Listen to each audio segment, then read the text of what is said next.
Honorable Speaker, the Ministry of Trade, Industry, Regional Integration and Employment is aware of the proliferation of private recruitment agencies recruiting unskilled Gambian migrant workers who work abroad. The current Labour Act 2007 does not have any specific provision on labour migration, nor do we have labour policies covering Gambian migrant workers working outside the country. Furthermore, it is not a requirement in the current Labour Act 2007 for private recruitment agencies to register with the Department of Labour and also giving the department the authority to provide regulatory oversight for their operations. However, the current or the draft Labour Bill 2022 clearly states that private recruitment agencies shall register with the Department of Labour so that due processes of the recruitment procedures are followed and monitored. This way, Honorable Speaker, recruitment or recruited migrant workers can be tracked and informed decisions put in place. Under the tracking mechanism, the ministry has upgraded the Labour Market Information System and Migration Information System. We hope, once operationalized, we will be able to track both the labor market and the migration data required. As we speak, there is no labor migration policy, but there is a national migration policy 2020-2030 developed by the Ministry of Interior. The ministry, in collaboration with the International Organization for Migration, developed the following documents as part of its strategies to coordinate labor migration issues, particularly Gambian migrant workers. The Labour Bill 2022, the Labour Migration Strategy and Plan of Action 2022-2026, Policy Guidelines for Labour Migration and Ethical Recruitment in the Gambia, Pre-Departure Training Manual, the National Employment Policy and Action Plan 2022-2026. Apart from the Labour Bill 2022, all the aforementioned documents are validated and are in operations. Thank you. Thank you very much, Honourable Minister, for the answer. I think the issue here is making this private recruitment agency responsible for their actions, because at the end of the day, it's the government that will take charge when they are stranded somewhere.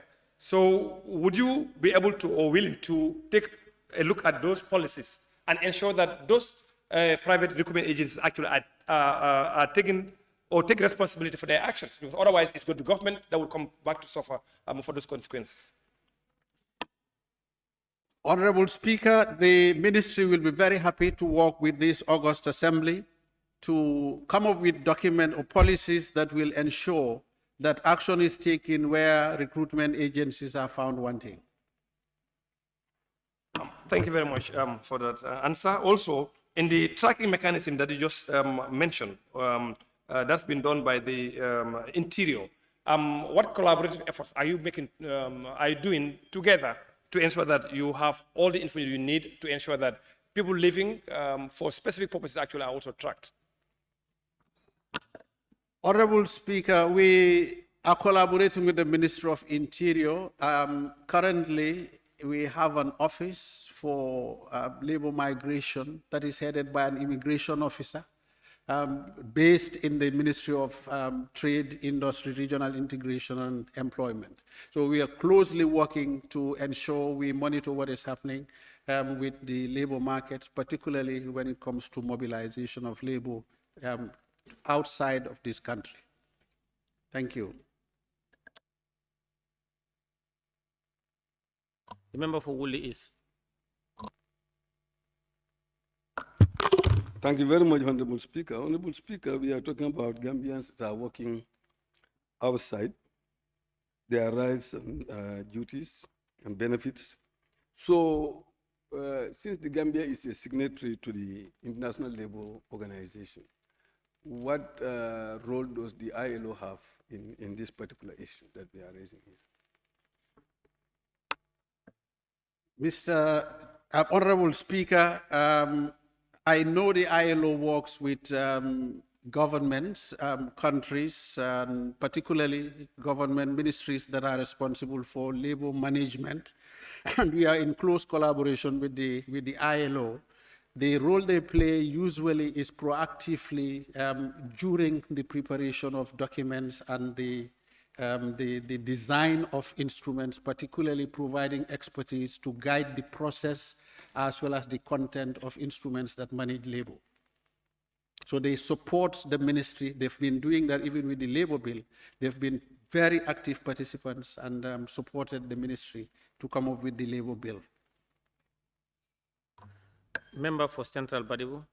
Thank you very much, Honorable Speaker. Honorable Minister, can you make those policies available to the Parliament, those that you have just mentioned, apart from the labor bill? Honorable Speaker, I will endeavor to provide them as soon as possible to the Honorable Assembly. I'll do that. Thank you. Member for Tumanna. Thank you, Honorable Speaker. Honorable Minister, if you don't mind, you will finish this August Assembly with the list of the recruitment agencies that are playing to recruit the Gambians to work outside. Thank you. Honorable Speaker, I would have to refer to the files and get that information for the National Assembly, and we'll endeavor to do that as soon as possible. I can't provide them on top of my head. Member for Kansala. I withdrew. My question is answered. Thank you. Question number 149 of 2023 by the member for Joshua.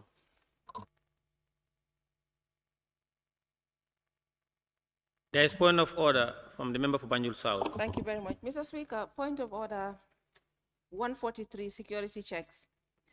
A security check or screening under paragraph 1 shall extend to handbag or Honorable member, please speak a bit louder. 1433, no member or person shall bring a firearm or any offensive weapon into the chamber. Mr. Speaker, I see a police officer upstairs and I think that they might be armed. And it says that it should be handed to the Sergeant of Arms. So can they check whether he's armed, because arms are not allowed in the chambers? Thank you. Honorable member, I'm not sure if you were in earlier on prior to our break. There was a point of order and I made a ruling to that effect. And I sustained that ruling. You rule that we can have firearms against our standing orders, or can you bring my attention to the ruling, please? No, please. Member for Central Badibu.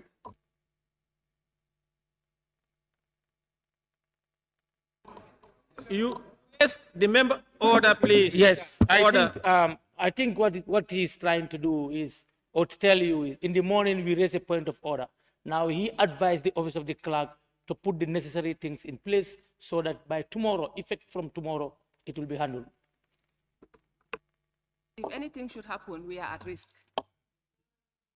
Please. Member for Woolly is? Yeah, thank you, Honorable Speaker. So since order. Order. Member for Banjul South, please, order. Since your ruling is saying from effect from tomorrow, from now until tomorrow, do we now suspend this 143 from now until tomorrow so that they can do that? Thank you. Moving a motion that we suspend the said standing order clause 143.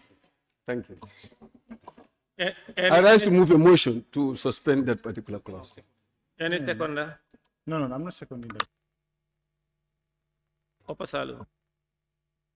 Thank you. I rise to second the motion in the suspension of clause 148. That was alluded to. Using for the 143. Yeah.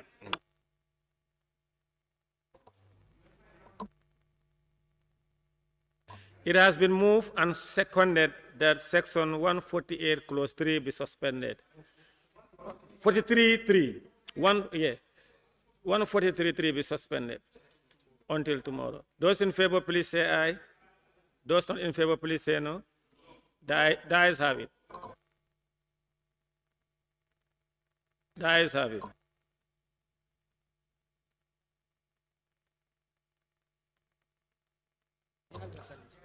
Question number 149 of Honorable Speaker, 2020. we do not agree with it. Honorable Division. member, We call for division. Honorable member, you are out of order. No. No, you cannot just use your mic and this morning you raised a very important point of order that members are fond of interrupting and you just jump and speak to your mic without being given. You are out of order. Are you raising a point of order? Tell me, are you on a point of order or what? Observation? No.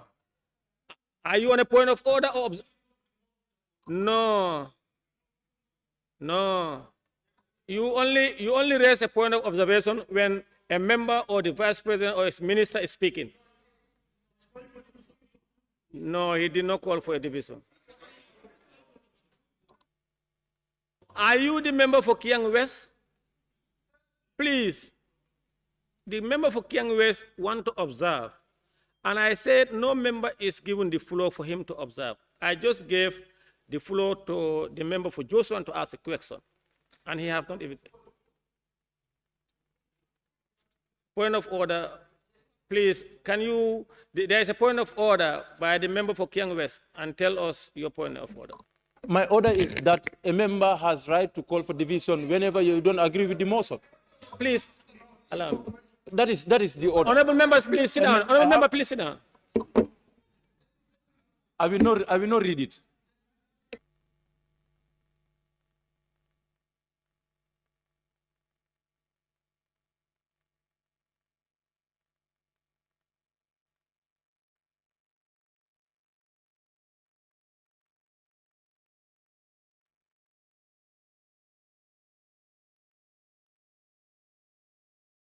The member for Kiang West, please go ahead.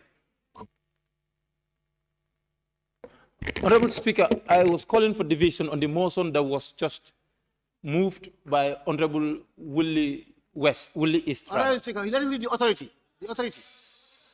No. Yes. Even though if it is third, even that's what I'm putting to your attention. Yes. In fact, honorable members, it's just been brought to my attention by my aides that in accordance with 148, suspension of standing orders, one reads, any of these standing orders may be suspended on a motion to that effect, submitted in accordance with Standing Order 52, notice of motion, and passed by the Assembly. And remember, 52 have a notice of 5 days.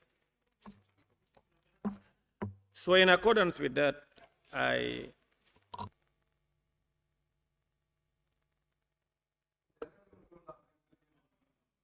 Yes. Minister, please, you can take your seat, sir.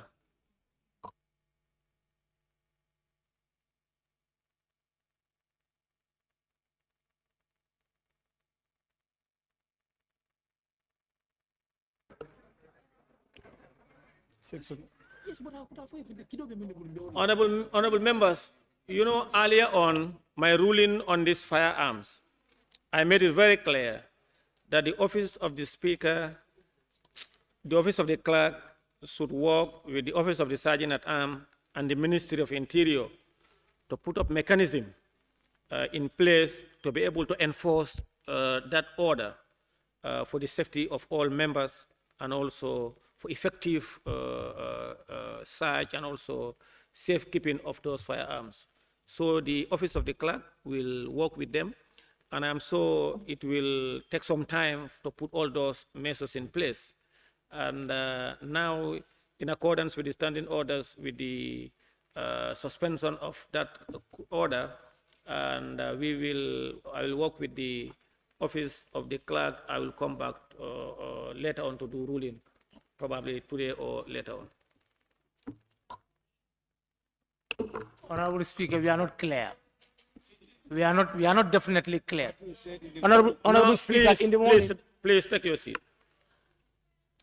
Honorable members, you know, I ruled earlier on the point of order raised by you, and I made it very clear that the office of the clerk should work with the Sergeant at Arms office and the Ministry of Interior to put in place mechanism where, in which that order will be effectively utilized for the safety of all members, and to put in place a mechanism where they were able to keep these firearms where necessary. And as well, also, I went further to say that, to state that they should also work with the Ministry of Interior to work so that they can provide us with, yeah, you allow me to finish first. Sit down.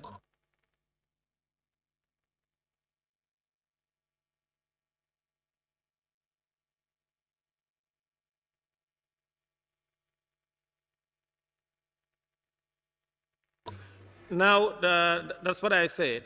So they will work on that, because, you know, and I further stated that even the checks that the Office of the National Assembly procured for our safety and the general public here, our Sergeant at Arms and his men, they need to be trained, and also so that they effectively carry out their duties. Let them work with the Ministry of Interior to make all those things available and necessary.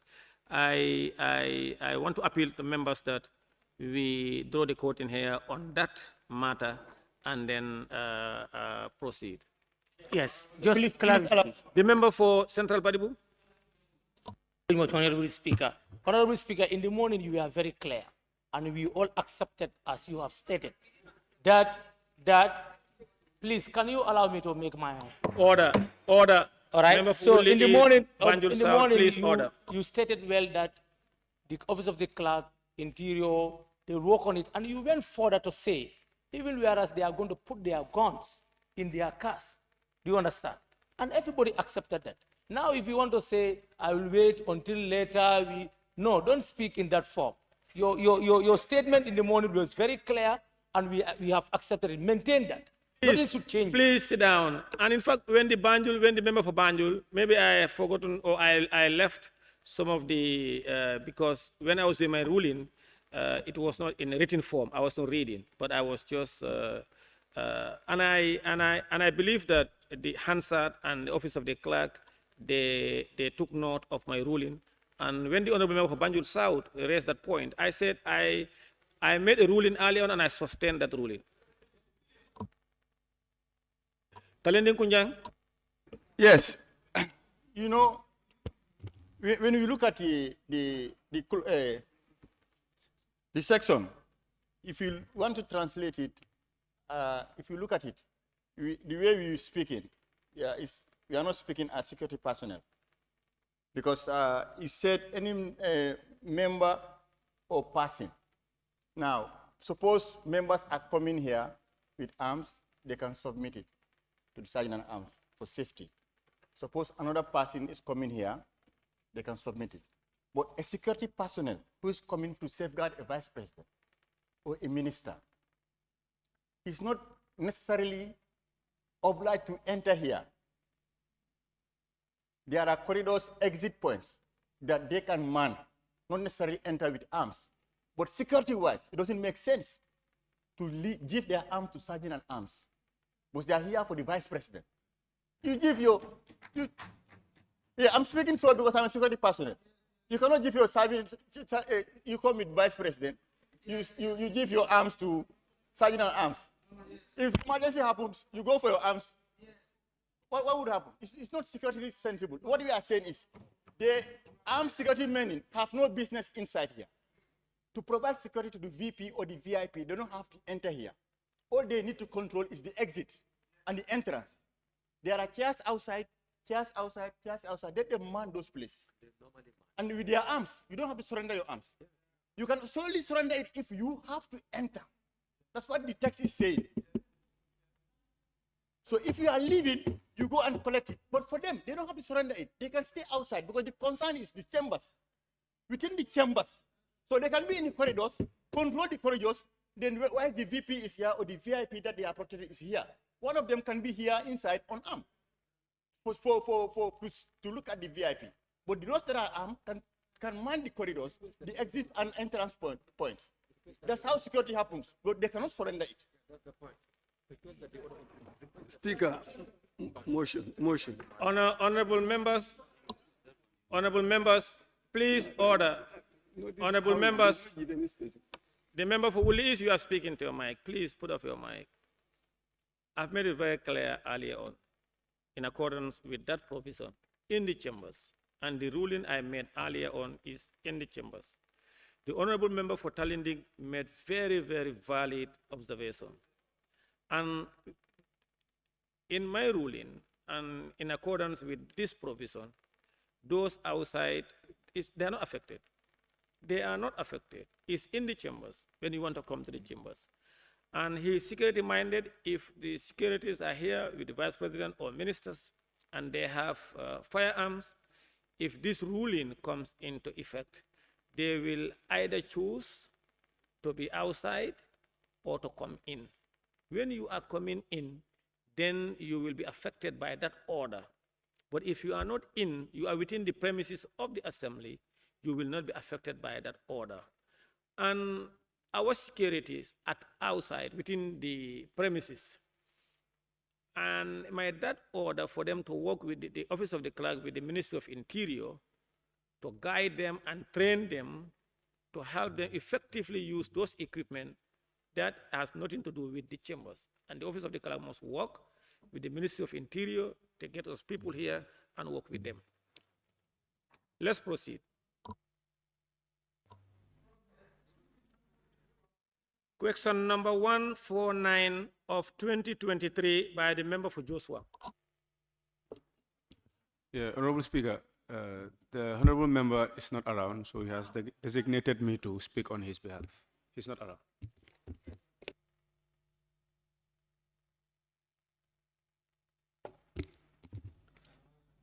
So the question reads, Honorable Speaker, could the Honorable Minister for Trade, it's on. Oh, okay. It reads, Honorable Speaker, could the Honorable Minister for Trade inform this August Assembly whether his ministry has any plans to engage the business community within the Kanifing industrial area to complement the government's efforts in constructing roads within those areas? Honorable Speaker, the Ministry of Trade, Industry, Regional Integration and Employment notes your question. However, the construction of roads is not within the mandate of my ministry, but under the mandate of the Ministry of Works, Transport and Infrastructure. I therefore kindly and humbly propose to the honorable member from Joshua constituency to direct the question appropriately. Thank you. Honorable members, I want to thank the Honorable Minister for Trade, Regional Integration and Employment for those answers provided to this August Assembly. Office of the Clerk is very hot. I'm not sure what's going on. It's hot, huh?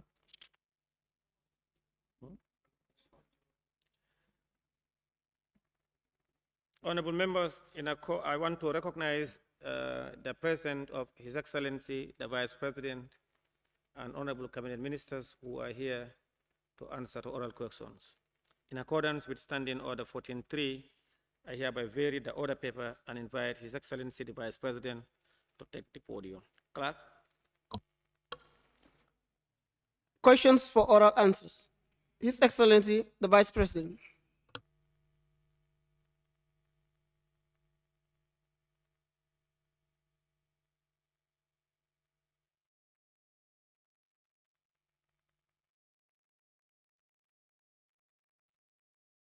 Thank you very much. His Excellency, the Vice President, you may take the podium.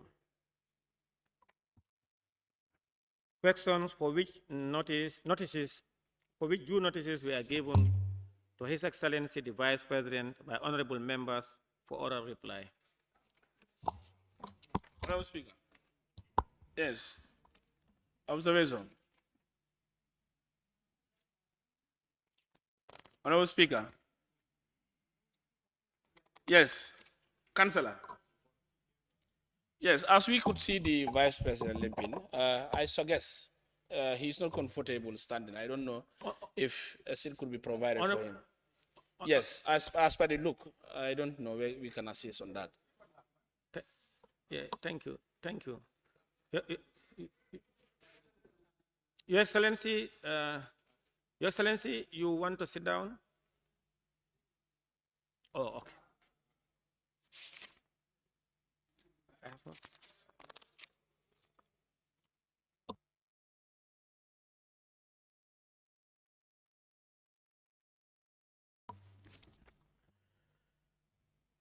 Question number 106 of 2023 by the member for Banjul South. Thank you.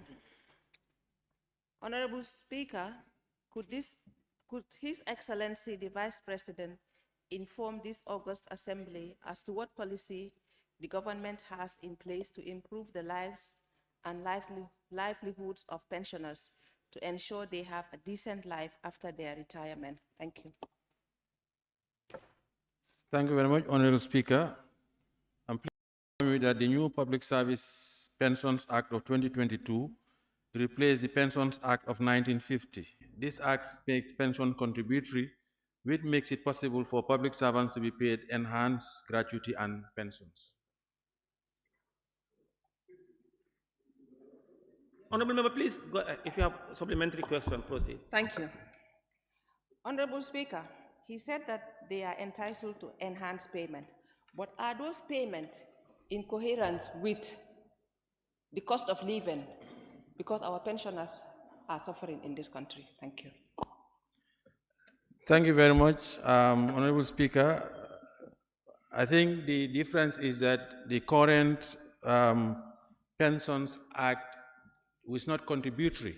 That is why pensioners have a low pension.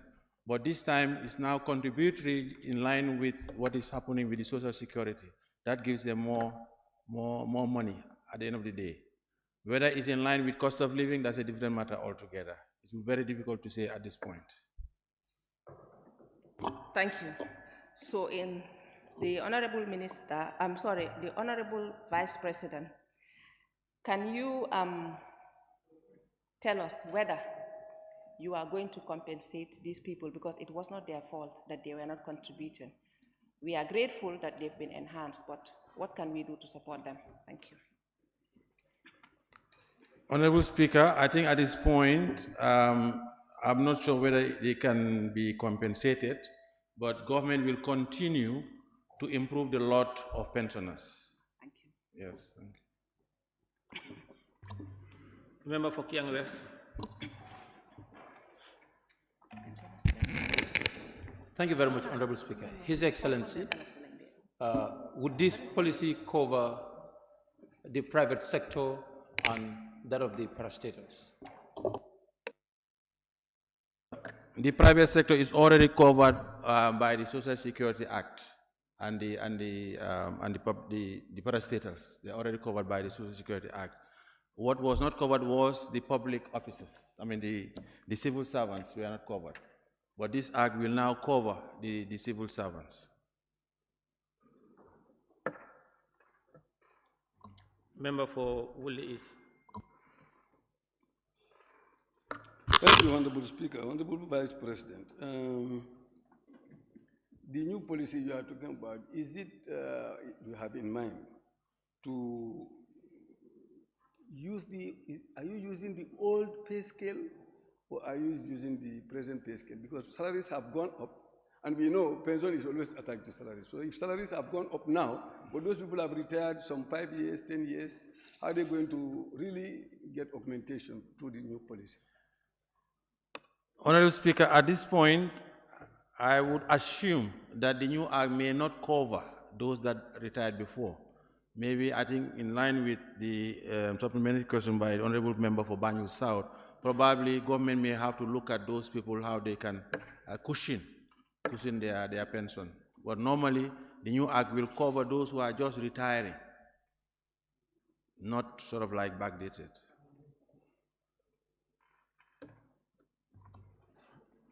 Member for Fonyi Brefet. Thank you, Honorable Speaker. Honorable Vice President, are there any plans to increase the payment of the pensioner?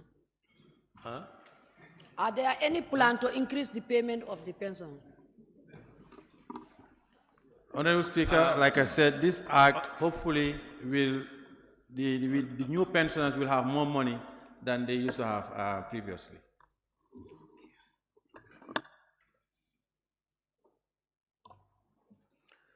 Question number 107 of 2023 by the member for Bakau.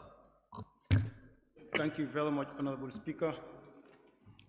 Honorable Speaker, could His Excellency Vice President inform this August Assembly how many government buildings and quarters are situated in Carnival Municipality and how many of them are currently occupied? Honorable Speaker, the Committee on Office and Residential Accommodation, in collaboration with the Ministry of Transport, Works and Infrastructure, embarked on an inventory exercise of government buildings nationwide. The exercise revealed that there is a total of 104 buildings within the Carnival municipality. Out of the above mentioned figure, 96 buildings are occupied while the remaining 8 are vacant. Thank you very much, Honorable Speaker. Out of the 96 that are occupied, I'm sure there are occupied ones that are expatriates and some are government officials. If you can tell us how many government officials are occupied and how many are occupied by the expatriates. Honorable Speaker, at this point, I cannot give you the exact figures, but I have it in my office. Like I said, the exercise is going on. We are trying to verify because it's the role of government to house some expatriate staff. Thank you very much. Thank you. According to what I have learned, there are some buildings, quarters, occupied by non-government officials. And what is the reason, or what are those reasons behind their occupancy of? Honorable Speaker, I know for certain that there are squatters. There are people who are squatting and they are not given official permission to occupy those buildings. That's why I say the exercise is going on. All right, in actual fact, what we have done is we have written to all of them to give us, to write on a deadline of 1 month to tell us who gave them permission to occupy those quarters. At the end of that exercise, then whoever is rightfully should be there will be there. Whoever is not should not be there will have to be evicted. And now invite the member for Kiang West. Your Excellency, the 8 vacant buildings that you've talked about, how long have they been vacant and where exactly are they located? Honorable Speaker, I have the details with me later on that we can share, but some of them are actually being renovated, some they are dilapidated. That's why they are vacant. But and that, for your information, that includes the residence of the Vice President, which is actually under renovation. Member for Upper Salon. Thank you. Along the lines of unoccupied properties, there are any plans for these properties to be renovated and occupied instead of renting, as your office rent is almost 30 million per year? Thank you very much, Honorable Speaker. That is one of the biggest headaches of this government, and we are trying to do our best. As we speak, we are discussing with estate agencies to see how we can partner with them so that government, we move away from rent. Hopefully, there are a couple partnerships which is showing promise. But at the end of the day, we want to move away from rent, particularly where you have occupancy which is going to be on a permanent basis. The member for Woolly East. Thank you, Honorable Speaker. Honorable Vice President, many government buildings, such as teachers' quarters, police quarters, etc., especially, there are others that are roofed with asbestos. What plans does the government have to really renovate those ones and safely keep away the asbestos as they are causing cancer to the Gambian people. Thank you very much, Honorable Speaker. Actually, there was a directive made to remove all those asbestos. And I think government is actually in the process of removing them because definitely they are hazardous. I guess it's just financing that is the issue, but the ruling is all of them should be removed as soon as possible. Thank you. Question number 108 of 2023 by the member for Bakau.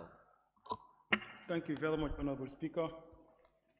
Honorable Speaker, Section 216 of the 1997 Constitution states that the state shall endeavor to facilitate equal access to clean and safe drinking water, adequate health and medical services, habitable and affordable shelter, sufficient food and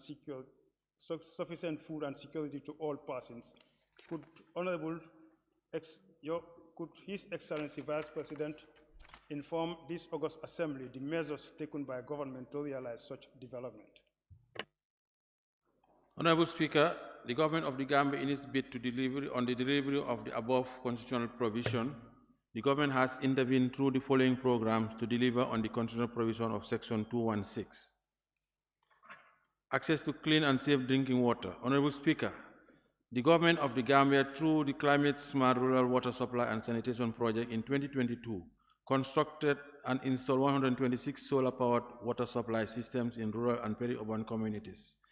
In partnership with JICA, the project for rural water supply phase 4 from February 22 to November 2023 is constructing new pipe water supply facilities and providing soft components at 20 sites in 5 administrative regions of the country. Finally, through GLF, the government from February to December 2022 funded the construction of 10 solar water supply systems and rehabilitated and upgraded 7 existing water facilities in rural communities. On adequate health and medical services, Honorable Speaker, the government of the Gambia, through the Ministry of Health, devised several measures to move towards achieving universal health coverage, which will ensure the provision of adequate health and medical supplies to the populace. In line with the National Health Policy 2021 to 2030, the health sector introduced National Health Insurance Scheme aimed at reducing or eliminating out-of-pocket expenditure, as well as increasing access and improving quality of services. Notwithstanding, the Ministry of Health is strengthening the health services in 3 ways, namely, improving on the health infrastructure by expanding, renovating, and upgrading health facilities, and building of new ones across the country to increase access, procuring adequate equipment, essential medicine, and other supplies, and building capacity to strengthen the health workforce. On habitable and affordable shelter, Honorable Speaker, through Social Security and Housing Finance Corporation, the government is providing housing on affordable means. Social Security have secured land across the country, and they have currently started the process of providing affordable houses and plots in Upper River region, particularly in Yoruba and Nafugan.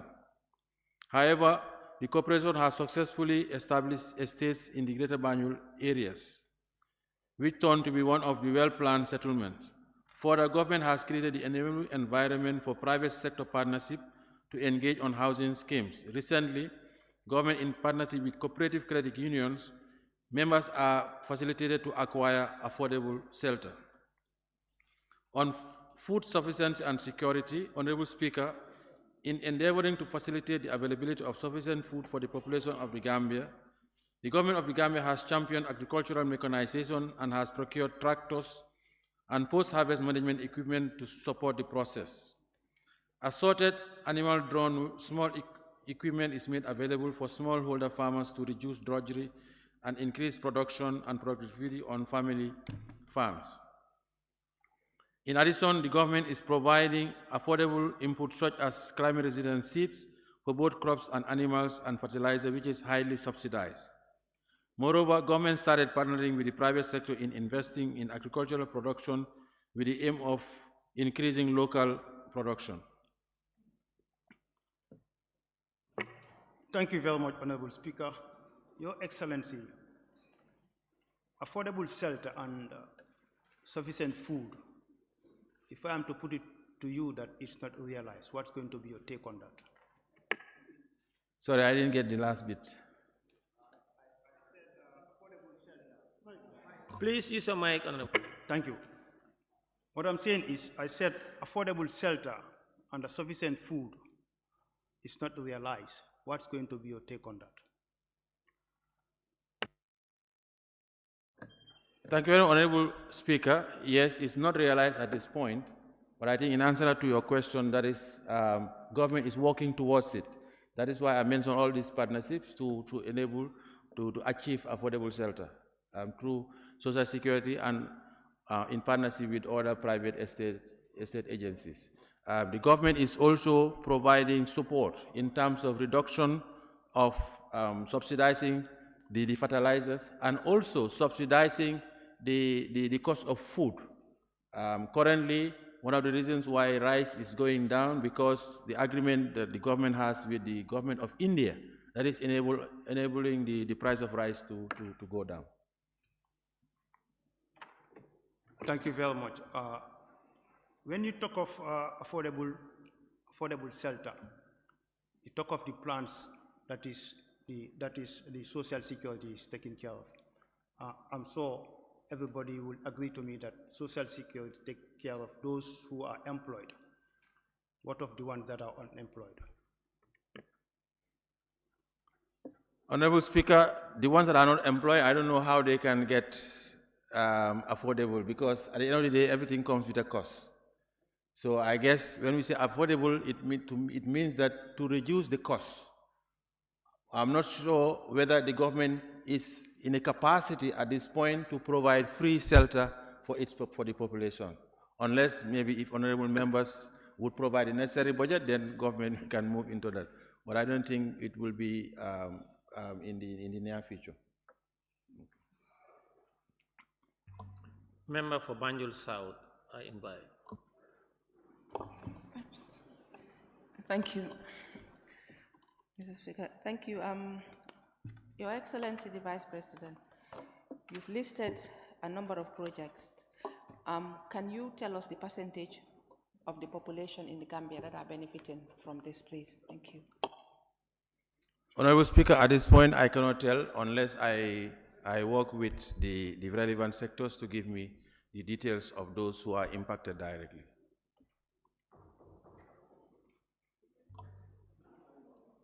Member for Central Baribu. Yes, thank you very much. Honorable Minister, Honorable Speaker, I want to ask the Honorable Vice President. Sufficient food is difficult to achieve, but you made mention of numerous projects that we thought they could have impacted the life and livelihood of the rural Gambians. Do you really monitor how some of these projects, give supports to the farmers? For example, the seeds, the rice seeds that they distributed, is all going into the soil to grow, or are they consuming it directly? Honorable Speaker, personally, my office does not monitor that, but I'm aware that all projects come with monitoring and evaluation officers whose role it is to do that monitoring. And I'm assuming that the National Assembly Select Committee on Projects will also be doing the monitoring to make sure that what is proposed in those projects are actually achieved. I now invite the member for Woolies. Thank you, Honorable Speaker. Honorable Speaker, I'm thinking of the preventive part of our health system. Because if you really want a healthy nation, you need to educate your people. There is already a maxim that to create a healthy nation, you do not build hospitals necessarily. You educate the people to take up healthy lifestyles. So what component of health is the government thinking of developing so that we reduce the disease in the country rather than just depending on medicines which are full of chemicals that are doing harm to us, in another way? Thank you very much, Honorable Speaker. I'm aware that the Ministry of Health has a health education unit that is regularly, trying to provide education to the populace. But that notwithstanding, I hope the honorable member will also agree that you need to have some basic services. And when we talk about building hospitals and equipment, these are basic services that need to be there. Reduce the distance that the population have to travel to get access to basic health facilities. But that notwithstanding, like I said, the health education unit of the Ministry of Health is also engaged in some health education programs nationwide, either by going to the communities or through radio and television.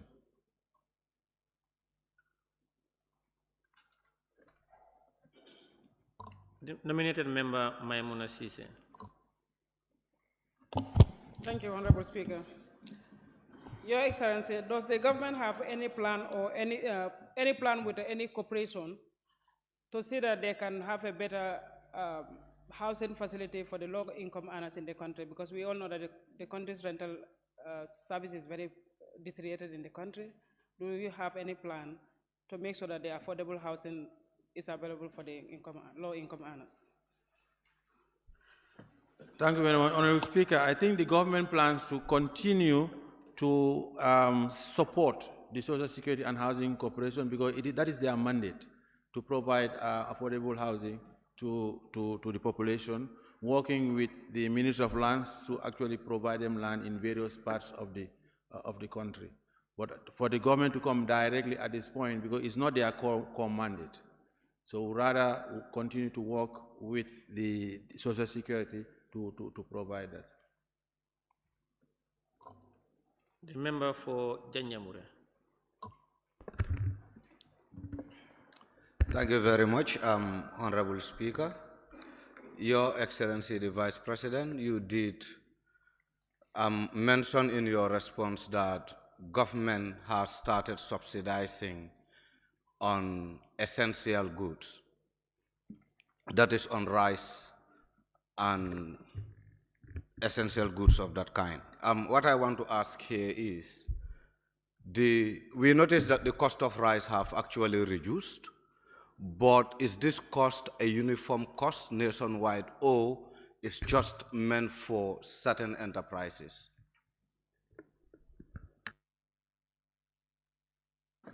Thank you very much, Honorable Speaker. Like I mentioned earlier, the cost of rice coming down, this is an agreement that the government of the Gambia has with the government of India, whereby the government of India will actually reducing some export duties for these companies to enable them provide the rice at a cheaper rate for Gambians. And I think, I don't have the exact figures at this point, but I think they were talking something like 100,000 tons of rice that I think in my recent visit, I'm informed that they have actually approved another 50,000 tons of rice, that some of them are actually on the way in the next 10 days or so. They'll be arriving in the Gambia. But that's the agreement that we have with the government of India. Thank you, members and Your Excellency. Question 109 of 2023 by the member for Bundung-Kakunda.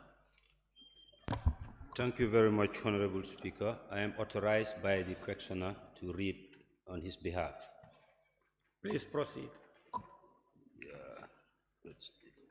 Okay. Honorable Speaker, it is quite evident that the people of Bundung-Kakunda were victims of the flood of the last rainy season. Could His Excellency, the Vice President, tell this August Assembly the plans that the National Disaster Management Agency has in place to mitigate flooding in Bundung Farokono and other highly affected areas of Kanifing municipality? Honorable Speaker, the government has already approved funding for both National Disaster Management Agency and the Ministry of Transport Works and Infrastructure to the National Roads Authority to clear, dredge, and clean Kotu Stream and associated waterways before the beginning of the 2023 rainy season. In finding permanent solution, government through the Ministry of Environment, Climate Change and Natural Resources and partners have recently launched a 5-year West Africa Coastal Area Resilience Project. This project is expected to build a drainage system along the Kotu Stream to mitigate flooding and in communities along the Kotu Stream, including Bundu.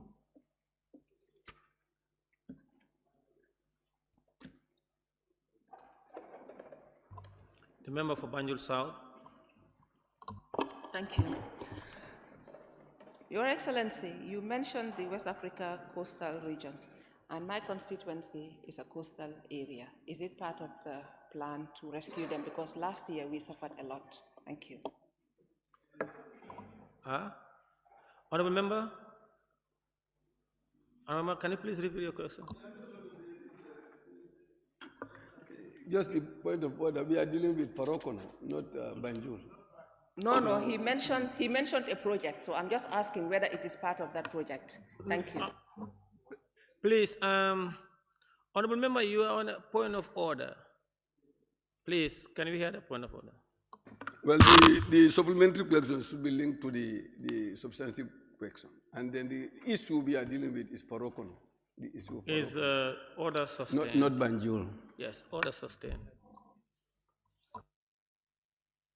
All Yundum. Thank you, Honorable Speaker. Honorable Vice President, from the response you gave, I heard you talk about Bundung. I don't know, because Bundung is very connected to Nemakunku. That is also another disaster hotspot area. I remember during the last rainy season, we also had the same problem.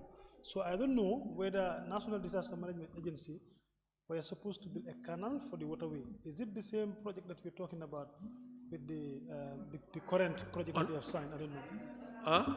Honorable member for Olundum, can you please repeat your question? Thank you. Okay, now what I wanted to ask is, he mentioned about a project that they've just recently signed. And I was told that NDMA was supposed to construct a canal from Nemakunku going down to Bundung. That is the canal you're talking about, to go to stream. So I'm just trying to confirm whether is it the same project, because the canal is what we told our people. So I just want to confirm from the Vice President. Thank you.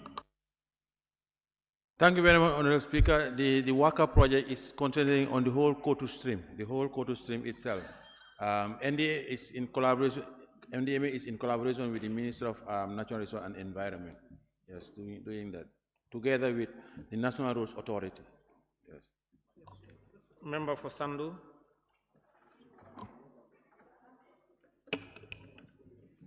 Thank you, Honorable Speaker. How soon do we expect the drainage work along the Kotu stream to start? Thank you. Thank you very much. Honorable Speaker, work has already started by the NDMA on the Kotu stream by cleaning. What we have done, the project itself has not started, but funds have been provided for NDMA to start cleaning the Kotu stream, so that for this rainy season it will lessen the impact. I now invite the member for Pakao. I have the same concern with the member for Sandu. It's been addressed. My concern has been addressed. Please, Professor, sit down. Thank No, you. it's okay. Yeah, thank you. The member for Talinding Kunjang. Thank you. Thank you, Honorable Speaker. Since the question is referring to Bundung, Farokono, and other highly affected areas of Kanifing municipality, so automatically I'm also included, Talinding. Yes. And then you've mentioned plans with regards to this question, just around Kotu and others. So what about the swampy corridors from Old Joshua up to Abuko, including Talinding area? What plans do you have to mitigate floods around that end? Thank you. Thank you very much, Honorable Speaker. Actually, as we speak, work is already going on around those areas. And earlier on this morning, I had led a delegation to go around to look at all of those areas, including Ibo Town, and Abuko. Yes. And Talinding, yes. Yes. Thank you very much, Excellency, Mr. Vice President, for those answers provided to this August Assembly. Thank you so much. Clerk. Questions for oral answer by the Honorable Minister for Tourism and Culture. Thank you. The Minister for Tourism and Culture, can you please take the podium? Anamu.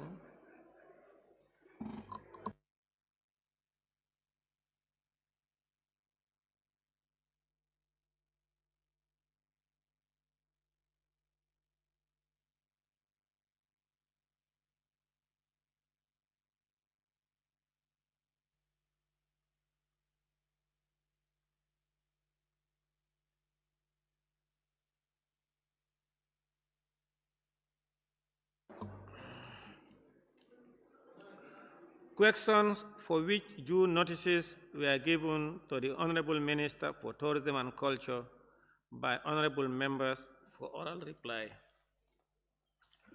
Question number 172 of 2023 by the member for Upper Salu.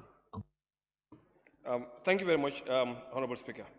Honorable Speaker, domestic tourism has been a success in many countries, contributing immensely to their economies. Would the Honorable Minister for Tourism and Culture explain to this August Assembly the current plans they have in support of such a venture in the Gambia?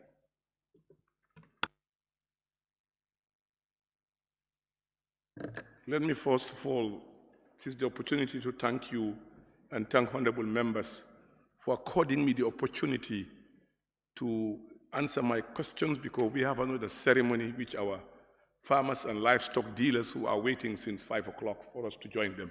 And I appreciate this gesture on behalf of the Vice President to the entire House. Thank you very much. Honorable Speaker, following the devastation caused by COVID-19, we are rethinking tourism also, formulating strategies in tandem with the tourism stakeholders to boost domestic tourism.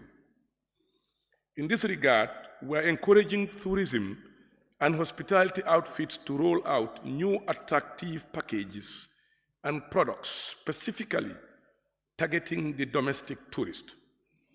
This is critical given that the orientation of Gambian tourism and the overall bundle of packages and offers are designed primarily for the international visitors.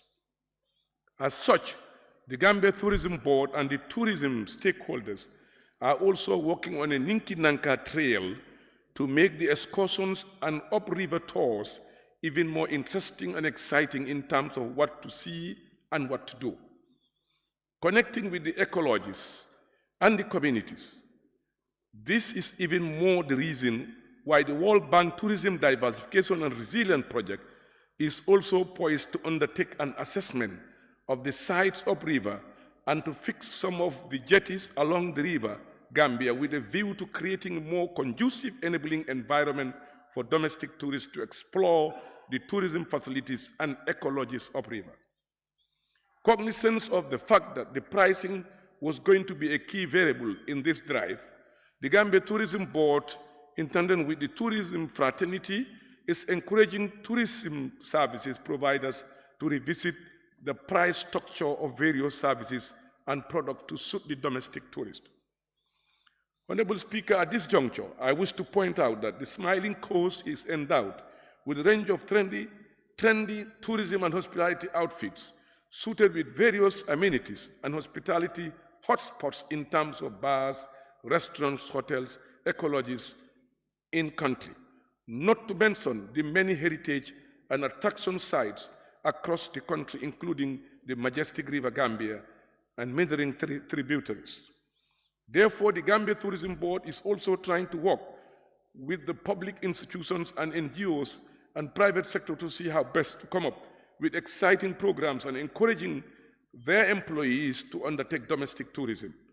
Towards this end, attractive tourism packages and promotional campaign will be rolled out by the hospitality and tourism sector, targeting this brand new target segment, thereby increasing rich scope and impact of tourism.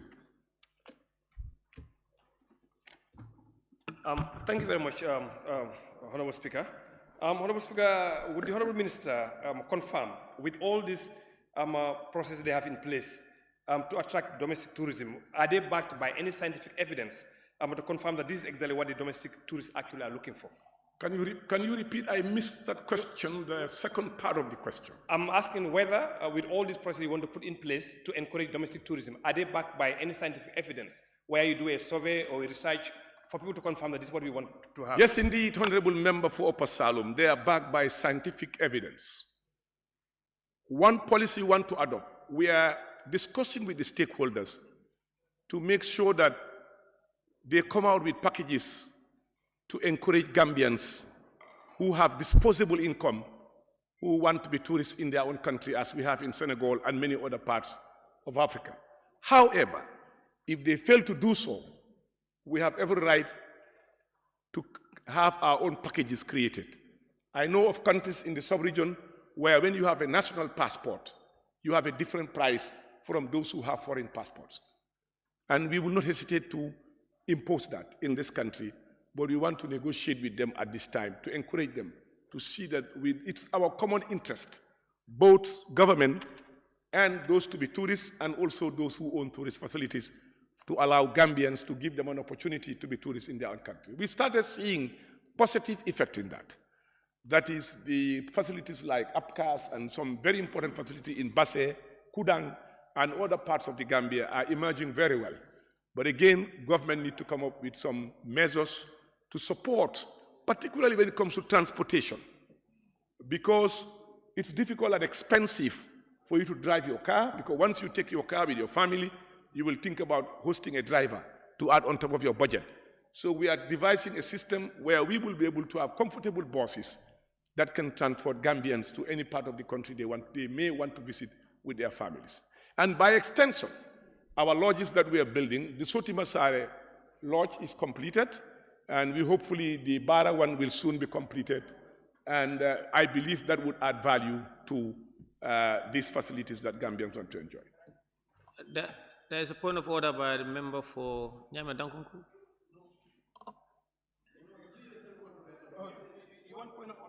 No, he was. Okay, thank you. Thank you very much, Honorable Speaker. Just to remind the Honorable Minister, you have 1 or 2 minutes to respond. Now, the last question I have supplementary is, you talk about the World Bank project that is going on in the ministry. Would this project be willing to work with the private sector, for example, in the provision of river transport and other avenues for children playing grounds, etc., across the country? The project has special TOR approved by the World Bank and the government of the Gambia. Indeed, their major stakeholders will be the private sector, no doubt about it. Member for Banjul South. Thank you. The Honorable Minister is an expert in Parliament, so Honorable Speaker, growing up in Gambia, I enjoyed growing up in Gambia and coming from URR, I enjoyed the Lady Chile going up to my family base in Basse. Is the Honorable Minister thinking of bringing that back to our country? Thank you. I wish to inform the member for Banjul South that government is doing everything possible to make sure that the beauty of River Gambia is once again at the doorstep of Gambians. We're discussing with prospective investors from various parts of the world, particularly South Africa. However, there must be some amendments under the GPA Act to attract foreign investors in the Gambia rivers. And government have taken note of that, and efforts are on the way to make sure that is done. I now invite the member for Woolly East. Thank you very much, Honorable Speaker. Honorable Speaker, could the Honorable Member, Minister, help us to prioritize the plans that you have mentioned? Have you actually prioritized all these plans we have said? Can you just give us 3 plans that we can hold on? Because the question is dealing with the current plans. 3 plans that we can hold on and then monitor your ministry. One is to make sure that it's affordable, available, affordable. That's number one. That's the price for these people. Number 2 is to make sure that the facilities are there. They must be to standard that Gambians can enjoy with their families and children and have good, memorable holidays that they always think to going back. Number 3 is to facilitate the process of getting to these facilities. Member for Bakau. Thank you very much, Honorable Speaker. Honorable Minister, when we talk of domestic tourism, I'm sure it's been indicated in your answer that it's your long-time plan as a ministry for it to happen.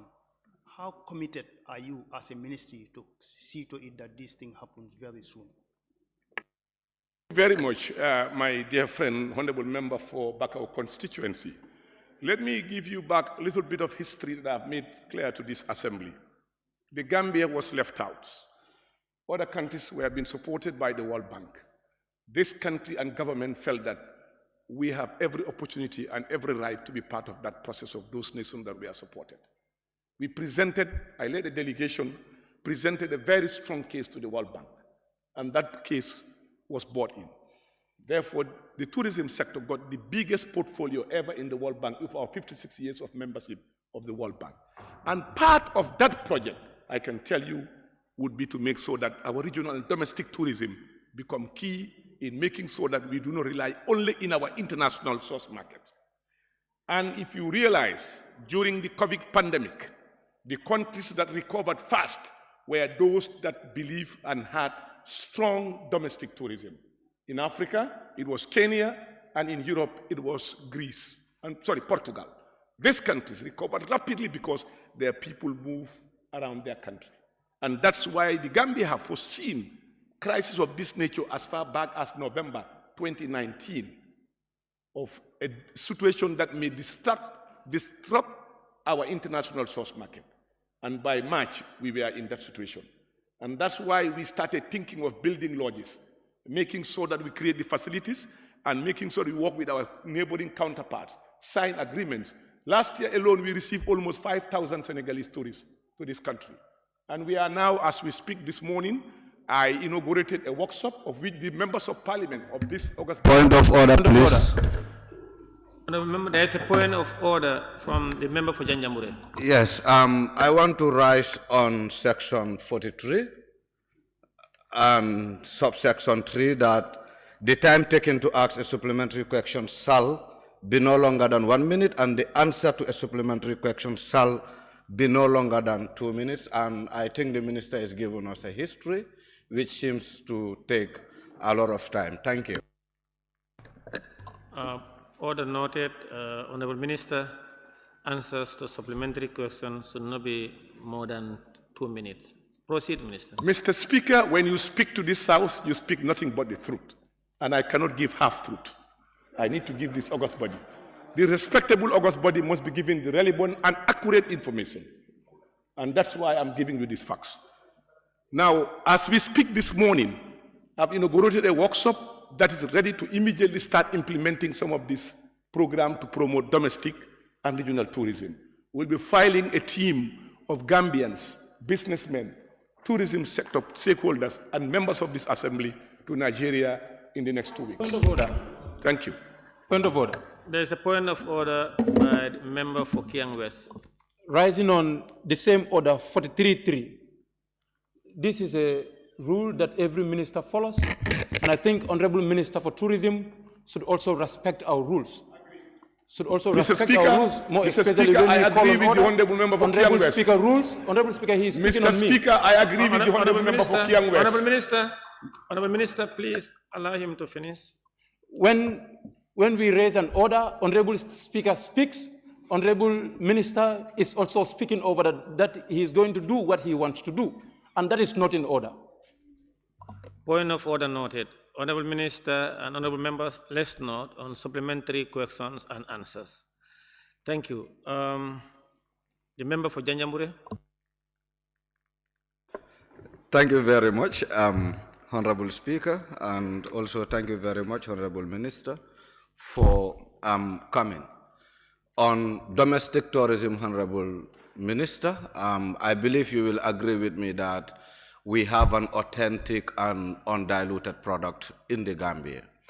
And my question here is, when do you think the Ministry of Tourism and Culture shall kickstart in engaging Gambians to start experiencing the local products that we have, more especially the working class? Maybe you could start with the members of the National Assembly to have at least a taste of the Gambian product. And apart from that, we could also start with the way Batil Hardin and Amina Saho has done in There is a point of order from the member for Woolly East.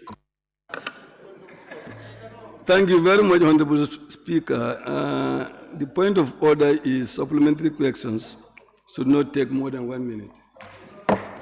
Order, And order.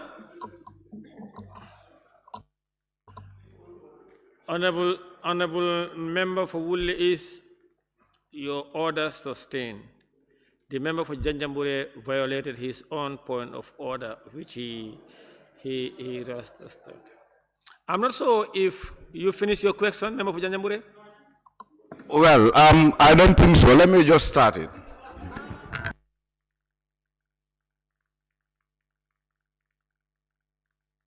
Honorable Minister, I'm not sure if you can answer his question. I can make it very short and precise. Honorable Minister, my question here is, when do your ministry plan to engage Gambians to embark on domestic tourism? Thank you. We have engaged Gambians on domestic tourism as far back as 2017. And today I can assure you most Gambians are going on holidays in their own country. And I can refer you to certain facilities. When you go there, you see Gambians and their children, their families enjoying the beauty of this country. I now invite the member for Banjul Central. Thank you, Honorable Speaker. Honorable Minister, based on Honorable Member for Upper Salom's supplementary question with regards to is it scientifically proven, like the evidence? You said it was. Can you elaborate more on that? It is indeed scientifically proven. I don't have the data with me at the spot, but if you so insist, I can give it to you. Sanementering. Thank you very much, Honorable Speaker. Honorable Minister, could you kindly refer us to the areas that you mentioned in your deliberation that Gambians do go on holiday? Thank you. What's your constituency? Sanementering. Yeah, you have a lot of Gambians who have facilities within your constituency, and they go there on holiday weekends, and they enjoy them. I cannot tell you all the off head, but I know that in Sanementering constituency, you have places where Gambians go on holidays and enjoy themselves. Please, I can provide you with the list. If you don't know the tourism facility in your constituency, I can provide you the list for it. Please, Honorable Minister, don't engage with conversation with them. Speaker noted. Thank you. Question number 173 of 2023 by the member for Same. Thank you very much, Honorable Speaker, for giving me the floor. Honorable Speaker, could the Honorable Minister for Tourism and Culture update this August Assembly about Mungo Park project in Karantaba, CRR North? Let me thank the Honorable Member for Same constituency for asking such a very important question. The National Center for Arts and Culture, the NCAC, entered into a contract with the Ture Construction Company Limited for the sum of 4.2 million to refurbish the Mungo Park Memorial Obelisk, including a side museum and visitors' convenience. 60% of the works and material mobilization has been done. The NCAC is unable to meet its financial obligation to the contractor as agreed. This has delayed works. Urgent effort is being made as we speak to pay the contractor through the ministry to complete works on this site, on this project. Thank you very much. Honorable Minister, what is the duration of this contract? I cannot tell you the duration of this contract because I have not seen it, but I do know that the delayance was because the contractor was not fully paid. And my ministry have engaged the Ministry of Finance, and hopefully in the next 2 weeks, this matter will be resolved.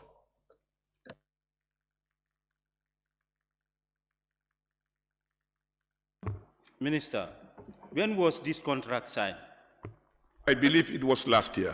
I stand to be corrected on the accuracy of the date.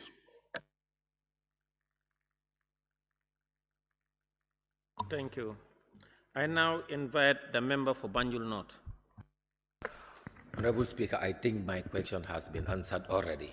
It has to do with the duration and why is it taking too long for the completion, but he has already answered it. Thank you. Thank you very much. I now invite the member for Woolly East. Thank you very much, Honorable Speaker. Honorable Minister, Mongo Park sites are in many places. So is your ministry thinking of replicating this project in some other areas like Willy Fatoto, Fatatenda, where Mongo Park rests every time he comes to the Gambia? I show you, Honorable Member for Woolly